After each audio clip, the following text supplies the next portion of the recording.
If cooking meat was bad for us, we would have died.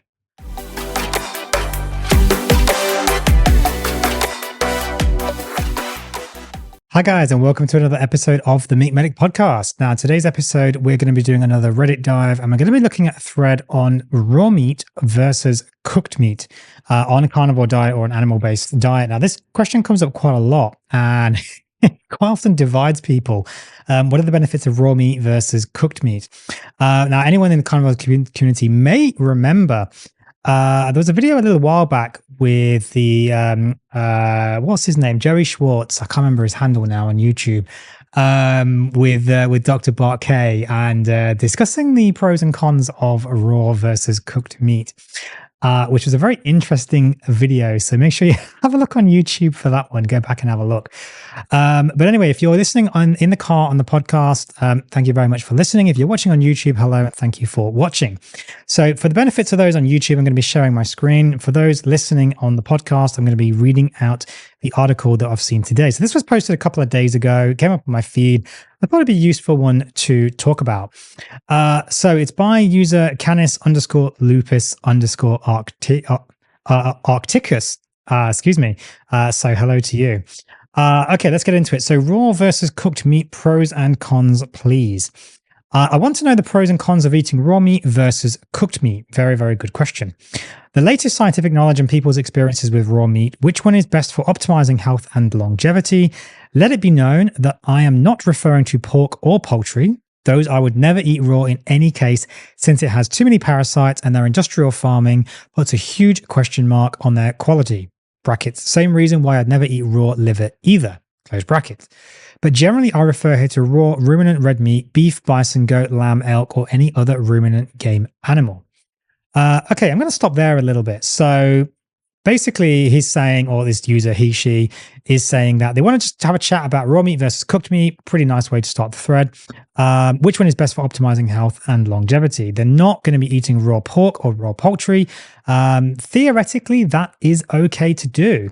But I really wouldn't be recommending raw poultry or raw pork, because just the quality, how it's produced, the cleanliness. Yeah, generally, I would not be recommending that. You could get seriously unwell from eating raw pork and raw poultry. It is a possibility to get ill from any raw meat, let it be known, but you can get ill from any raw vegetable, salad, anything, to be honest, if you're not washing it properly anyway. And that's the issue here is, so, you know, the people in the factory, the meat packing, whatever, there's so many bits of that chain that can get contaminants, get bacteria and so on, that it's sometimes just not worth the risk. I definitely wouldn't risk it with pork or poultry. They'd mentioned not eating raw liver. Now, yeah, I mean, interesting. A lot of people do talk about raw liver with a lot of potential benefits, and we'll get into that anyway. I have eaten some raw liver, and I do eat raw beef occasionally. I do love a bit of carpaccio, very, very thinly sliced. I usually like top side. For that, really, really thinly sliced. To be fair, I eat like raw ribeye or anything pretty much going anyway. I'm not a massive fan of raw liver. Some people do like it. I freeze my meat first, then I'll eat it if I'm going to do it raw. And that way it's going to kill potentially a lot more parasites that might be in that food, especially liver. It's still not foolproof. Don't get me wrong. You still run the risk here, but it is a safer way if you are wanting to eat raw meat. Other ways, of course, desiccated organs and so on. But that's obviously they're not kind of consuming raw meat. Okay, so I did a bit of research. Back to the thread now. I did a bit of research, though not a thorough one yet, I admit. And here is what I'd have to say about raw meat, in my opinion. Not advocating for it or anything, just my thoughts. And I would echo this. I'm not going to recommend eating raw meat for everyone, especially if you are pregnant, or have other health issues. You really need to know the provenance of your food to make sure that it is safe for raw consumption. The one thing that I would potentially recommend is raw milk consumption. I actually have a glass here. People on YouTube are probably going to go crazy now saying milk's not carnivore. Well, you know what? Like, who cares? It is. It's fine. It's from an animal, tiny bit of sugar, huge amounts of benefit in raw milk. I'm going to be doing an episode on that, so make sure you stay subscribed for that coming later. Okay, back to the thread. Getting slightly divergent there. So, pros of raw meat: autolysis instantly digests the meat, thereby easing the burden on the stomach acid. Might be helpful for people who have digestive issues, plus needing less salt, probably. So, all in all, easier digestion and less bloated feeling, especially the raw fat, which many raw carnivores have reported that it's far easier to digest than hot, molten, oily fat. This is something that actually comes up quite often on my Facebook groups and so on. The Aussie Carnivores, shout out to you guys. You guys are an excellent group. Basically, yeah, a lot of people do say that they do find eating raw fat or solid fat, I probably should actually say, easier than eating the kind of, warmed fat or liquid fat, so to speak. I actually do prefer that as well. Like mince, especially. I don't know what it is about mince. I don't like the fat in the mince, the liquid fat from mince meat, the ground beef and so on. I really struggle with that. But just eating it basically from the fridge, once it's cooled and solidified, yeah, I can just eat that. Absolutely no problem. It makes me feel really sick eating that fat from mince. I don't know why. Not sure about the easier on the digestion. I'm not sure there's that much evidence to support that. A lot of it, and we'll come back to this, but a lot of this is anecdote. So there's not a lot of high quality evidence with any of this. Some people might, if it's better for you, great, no problem. Like I said, for me, nausea, I do get a lot less nausea eating the solid fat than the liquid fat. That is for sure. Raw meat preserves all the nutrients in original form. Proteins are intact, and especially volatile molecules like vitamin C is more available in the raw meat than after cooking. Okay, let's break that one down a little bit. So, raw meat preserves all the nutrients in the original form. That is correct. You are going to get the meat in its original form. There's no doubt, because you're not changing it. You're not processing it. You're not cooking it. You're not doing anything to it apart from literally cutting it. There's going to be some loss of things like muscle glycogen because it's not just a fresh kill. Assuming it's not a fresh kill. If you go out and do a fresh hunt and you fresh kill, it's a fresh kill. It's going to have muscle glycogen. So you're going to lose some nutrition, but as far as from the kind of the butcher, so to speak, to your mouth, yes, it's intact. It's as it should be. But does that mean it's optimal nutrition? Does that mean it's optimal delivery of nutrients? Not necessarily. Excuse me. Not necessarily. And this is where there can be a lot of confusion. People often think that the bioavailability of raw food is higher because it's not cooked. You've not lost vitamins. That's not necessarily the case. Some things it is, but not all of it. I'm just going to bring up a little study. I honestly struggled to find that much robust information for doing this episode. So some of this is not that robust. A lot of it is anecdote, unfortunately. But I did come across this study, which is basically, I'll put a link in the podcast description on YouTube and so on. Just in terms of protein and amino acids. And this is a really interesting concept because we see this in beef, we see this in eggs. People talk about raw eggs, they talk about raw beef, etc. Now, raw eggs, you can get a biotin deficiency actually from raw eggs. I can't recall exactly the protein that interferes, but I think there's a protein that interferes with biotin availability in raw eggs. And when you cook them, it actually breaks down that protein, which can then allow you to get the biotin, which is very interesting. Sorry, I got hiccups. So this study basically looked at the digestible indispensable amino acid score, or DISS. I've got it highlighted on the screen here. When they cooked it versus raw meat. So raw beef, in this study, Hodgkinson and colleagues found that raw meat has a digestible indispensable amino acid score, or DIAAS value of 97. Now, I'm pretty sure this is out of 100. Damn good, 97. Boiled and pan-roasted meat have similar values of 99 and 98 respectively. Now, very similar, yes, but actually higher. So pan roasting and boiling the meat, not my preference on how to cook them, actually increased the amino acid score, increasing the bioavailability of those amino acids. In contrast, roasting and grilling the meat, the DIAAS was reduced to 91 and 80 respectively. So actually roasting and grilling the meat reduced the bioavailability of those amino acids. Boiling and pan roasting the meat increased very slightly. So it actually can help to unlock nutrition, which is a common misconception that cooking just destroys nutrition. Sometimes it can increase the bioavailability. In this case, with beef, with pan roasting and boiling, and as I said, with eggs, it also can increase the bioavailability.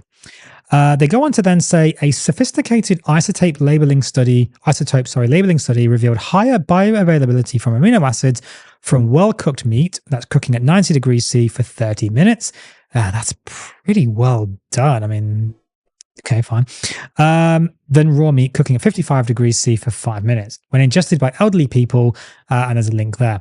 To the reference, illuminating the fact that cooking of meat enables strategic modulation of bioavailability. Now, that's specifically amino acids. We're not talking about vitamins or minerals there, but it's just an interesting concept that cooking doesn't necessarily reduce the bioavailability. Having said that, if we look at some nutritional information on vitamins, and again, this is not that easy to find robust data, it is suggested, just going to pull up this study here. So it was from Journal of Food and Science, vitamin B12, E, and D content of raw and cooked beef by Bennick and Co. in November 1982. I'll put a link in the podcast description. I'm just going to read the summary because I haven't actually got the full article here, unfortunately. But I don't think that's necessarily needed for this. So raw or cooked separable lean contained approximately 80 to 100 nanograms of vitamin D per 100 grams, 35 to 42%, so approximately 40% of the original vitamin D was lost upon cooking. Same with vitamin E. I won't read out all the values, but again, approximately 40% of the original vitamin E was lost during cooking. Now, to be fair, it doesn't say how it was cooked. If this was well done, you're going to lose a lot of the fat rendered out. If it's relatively, just kind of rare, for example, you're probably still going to maintain most of that fat content. Vitamin B12 content of raw and cooked meat again was lower. Doesn't actually say how much it actually was, unfortunately, but I think this is suffice to say that cooking could reduce the bioavailability of vitamins. We do know that vitamin C can be denatured and destroyed by cooking. So yes, theoretically, you could get more nutrition from raw meat, but that's not necessarily the same for amino acids. So, and again, is it actually nutritionally significant to be eating that much raw meat? Are you going to get that much benefit? I'm not necessarily convinced. There's no real good data for this. Moving on the thread, raw meat preserves all nutrients. We spoke about that one. Again, I'm not sure that's necessarily the case. Well, it is the case, but I'm not sure that's necessarily a good thing. Raw meat avoids the creation of toxic chemicals like aldehydes, trans fats, and other things, which can still happen in small amounts, even in animal-based food. That's not entirely true, because some of these things can actually just be formed from digestion of food anyway in your body. But I guess what they're referring to here is the cooking process. Yes, look, if you're using things like, non-stick pans, Teflon, etc., you could be getting, PFCs.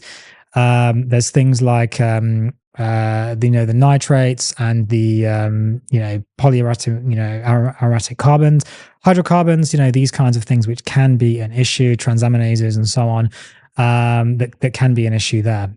Okay, I'm going to edit that bit out.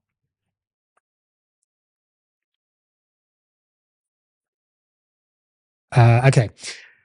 Raw meat avoids the creation of toxic chemicals like aldehydes, trans fats, and other things which can still happen in small amounts, even in an animal-based food or diet.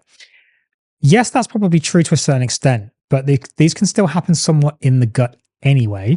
And I know there's people out there going to be thinking, TMAO with raw meat. There's really no evidence that TMAO actually goes up significantly on a carnivore diet, especially a raw meat diet, and there's no evidence that's actually of any harm either way. But these things can happen anyway without cooking. But I guess this user is probably talking about toxic chemicals from things like nitrates, TMAO, using non-stick pans, this kind of thing, which, to be fair, can be an issue. So yes, I suppose theoretically cooking it less would give you potentially less toxins in the food. But then also, if you just kind of slow cook it, or if you low cook it and you're not doing super high heat, you're not using like olive oil and oils to cook. If you're using, saturated fat like ghee or beef tallow with high smoke points and so on, it's a lot less of an issue. Stainless steel pans or cast iron pans, etc. I'm not sure I'd be necessarily that worried about raw meat versus cooked meat in terms of the toxins. Glycogen in raw meat is turned into lactic acid shortly. So there are no concerns of the raw meat containing carbs. So no need to cook those carbs out, like sugar would caramelize and be rendered useless if it would otherwise be the case. Now, this is a really interesting point, and I want to talk a little bit about this. And this is something that you don't hear a lot of people in the carnivore community actually talking about. People in the carnivore community are talking about it being a zero carb diet. And that's kind of originally what it actually was, until Dr. Baker kind of coined the phrase carnivore, changed it slightly and said, hey, look, I'm doing this thing where I'm eating just meat. And look, carnivore is amazing. Don't get me wrong. But carnivore isn't necessarily a zero carb diet in its natural form. If you go out and you make a fresh kill, you go hunting, that animal has glycogen in it, in the muscle meat, in the organs. It's got glycogen in the muscle meat, in the liver, things like heart, etc. The muscle, they're going to have some glycogen as well. Not a lot. No, not a high carb diet, but it's going to have some. And in fact, there's some evidence that even people like the Inuits, I know Dr. Chafee likes to talk about the Inuits, there's studies showing that they're not in ketosis all the time because of the amount of glycogen they're actually eating in muscle meat and liver, for example. So a true kind of wild carnivore diet as such, fresh kills, hunting, you're actually getting some glycogen. And I don't know the exact values of like every animal on the planet as far as glycogen is concerned. But if we look at things like a human, now, hopefully people are not out there eating humans. That would probably not be good. Please don't do that. But humans have about, on average, about 1 to 2%, maybe, probably about 1 to 1.5%, maybe muscle and liver glycogen. Total body glycogen is approximately about 1.5% of their body mass.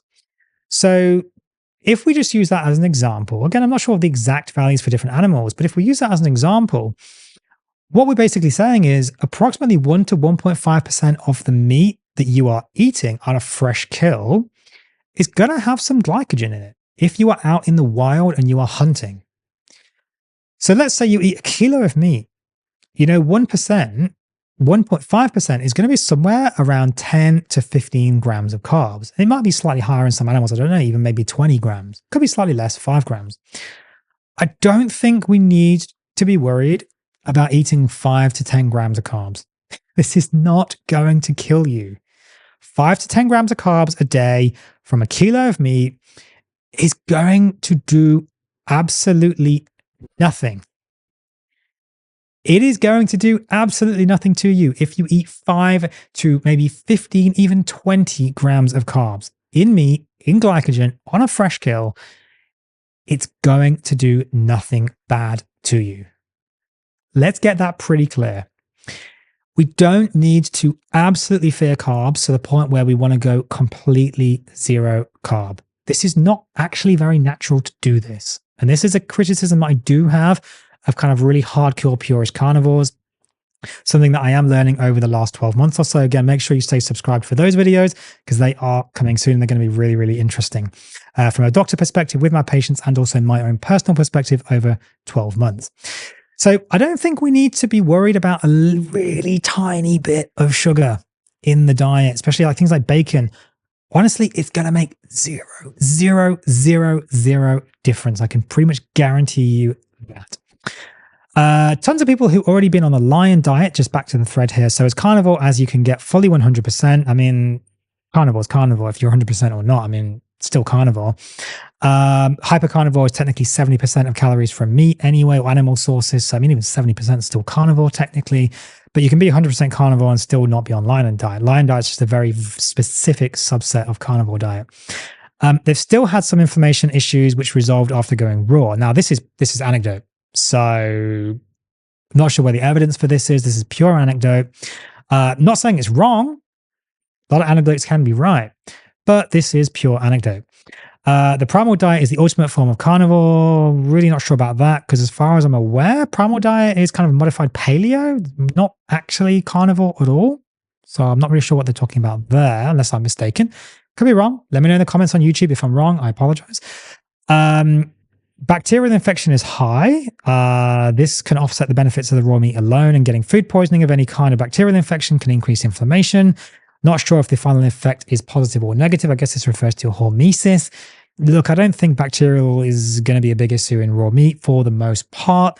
I'd probably recommend freezing and washing your meat first. Change the bags, get it from the butcher, take it out, wash it, put it in a fresh bag, put it in the freezer, vac pack it even better.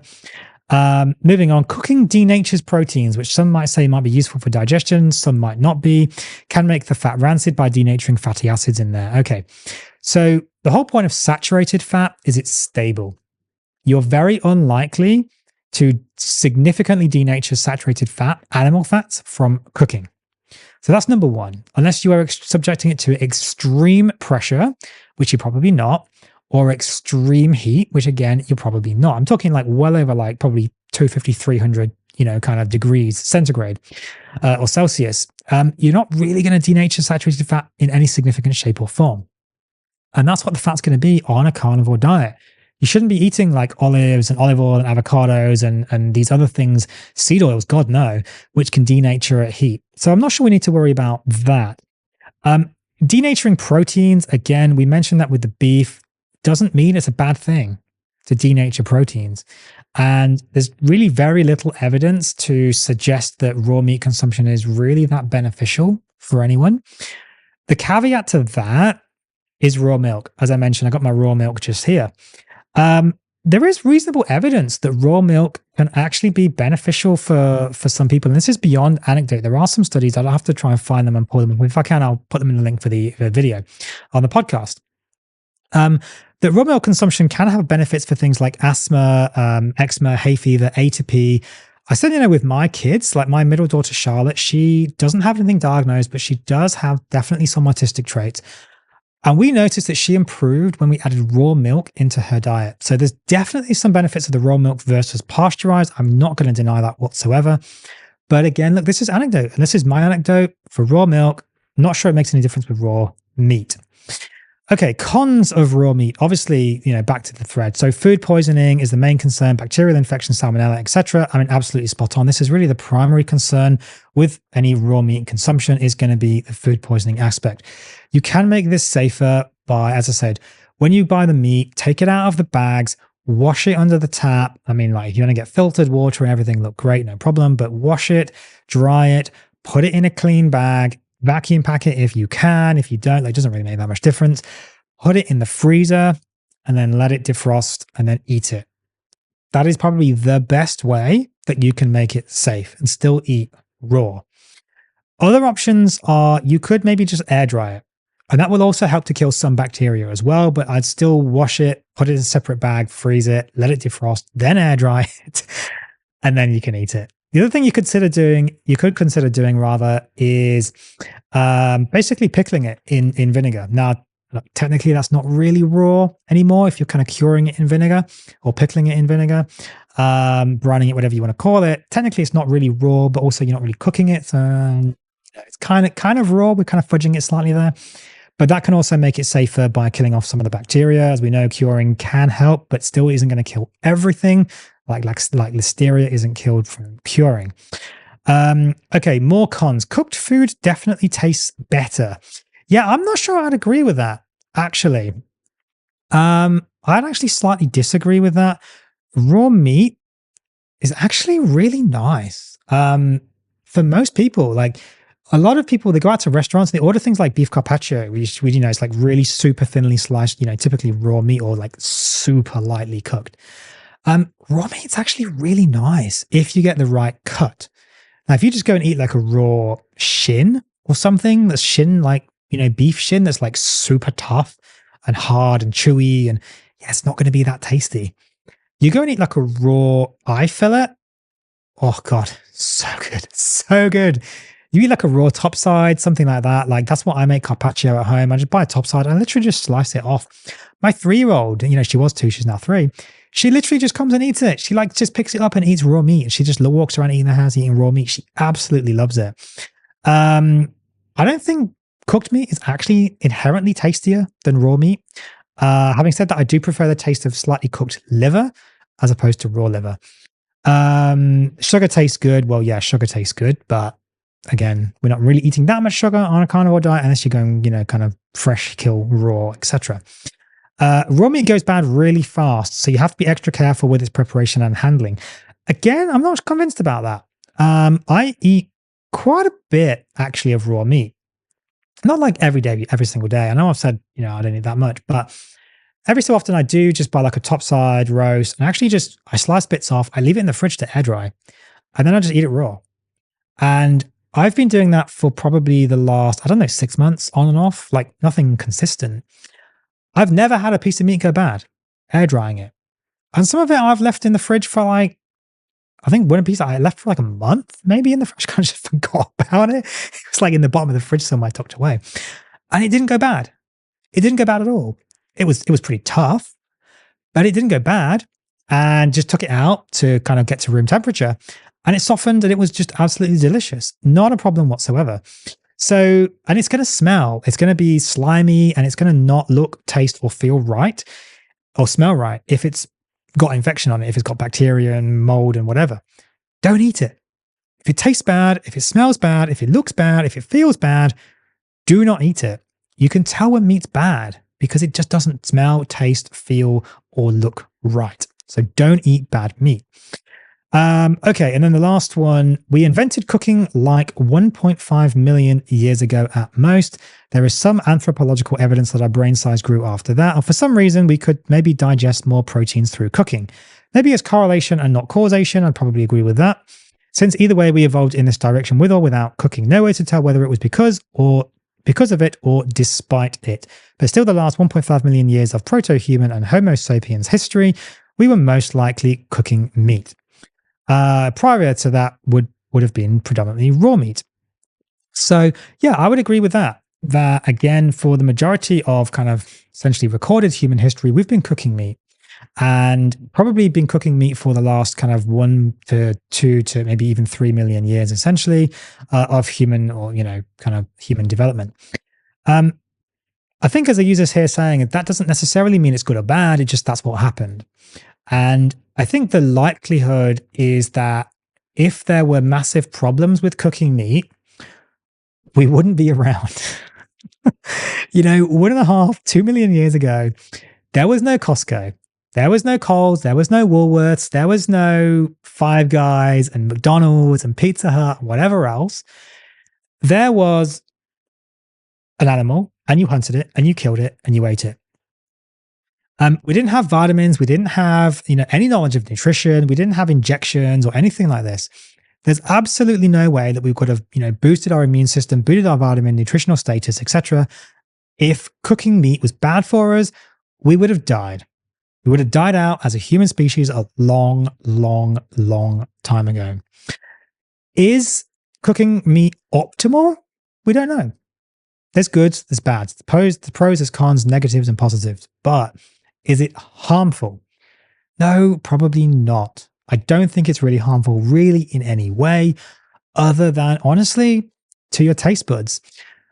I don't know anyone that likes well-done meat, well-done beef, except for my mum. She is just weird like that. She, oh my God, it's horrible to even, I think pretty much pick up PTSD from it. She pretty much raised us on like well-done beef.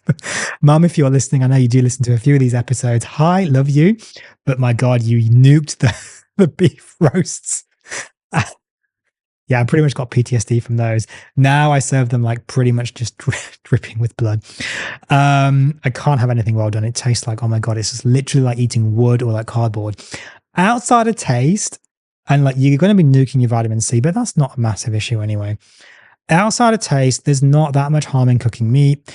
Safety aspect, it's probably better on balance, unless you know the provenance of your meat, where it's coming from. And even most butchers don't even know where the meat's really coming from, in my experience. Half of them don't even know. I went to the butcher's the other day and I said, okay, is your meat grass-fed or grain-fed? And basically they said, we don't know. Like, as a butcher, how can you not know if your meat is grain-fed or grass-fed? Like, what the hell? And they basically said, I said that to them. I was like, what? Like, how can you not know? Like, I was like, are you for real? Like, this is just ridiculous. You're a butcher. And they're like, well, we just get what we get. We just get what's delivered. And it's just like, oh my God, like insane. So they don't even know what the meat they're getting half the time. I used to think butchers were super knowledgeable about, meat. I kind of feel like most of the time they're honestly just like glorified shop assistants now. That's probably really harsh. And there's probably butchers out there going, oh my God, going crazy on YouTube and stuff watching this. But I'm sure there's butchers out there that are amazing, absolutely fantastic. But there's also some that just have no idea what they're doing. And they're mostly just shop assistants working in the butchers. And you expect them to know what's going on. And they actually just don't know that much about the meat, which is kind of sad, really. But I think that's the way it is. I'm kind of ranting a little bit. So that probably means it's time to end. I think in conclusion, raw meat consumption on a carnivore diet, is it required? Number one, no. It is not required to eat raw meat. Number two, are there any benefits to eating raw meat on a carnivore diet or otherwise? Yes, potentially there could be some benefits in eating raw meat. You might get more vitamin C, you might get more vitamin B12, you may get more nutrition, zinc, iron, folate, you may get more vitamin D, riboflavin, B6, B9, all these things, thiamine, etc. Does that realistically make any real difference though? Chances are no, it probably does not. If you're super wanting to eat raw meat, look, go ahead and eat raw meat, but make sure you know where it's coming from. Make sure you know it's clean. Do some of the things we've spoken about. Freeze it, wash it, freeze it, change the bag, defrost it, let it air dry in the fridge for at least 24 hours. If it smells, feels funky, anything like that, look, throw it out, get another cut.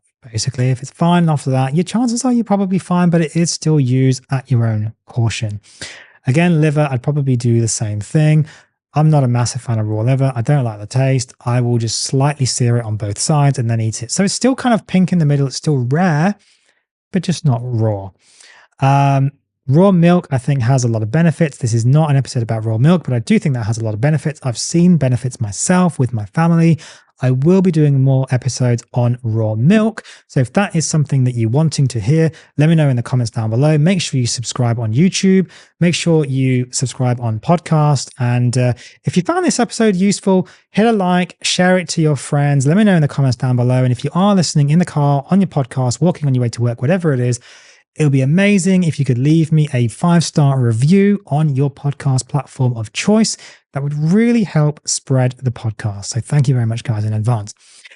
Hopefully this has been useful to you. If it was, please let me know in the comments. Get in touch on social media at The Meat Medic across all social medias, or mail@themeatmedic.com if you want to get in touch by email. Let me know if there's any other comments, any other topics, that you guys want covered.